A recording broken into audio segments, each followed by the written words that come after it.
Hey, y'all are at Kidwell Hatchery. They're good. We got our hatcher now. So exciting.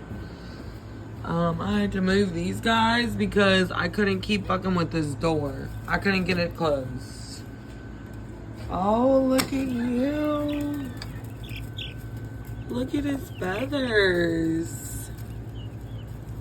Oh, hey. I was not expecting him to have that color. That's so exciting. Hey guys. Look at that little guy. There's the baby quail. These guys all need water too. Okay, that's it for Kidwell Hatchery today. Let's take another look at this guy. Don't forget to comment, like, and subscribe, y'all.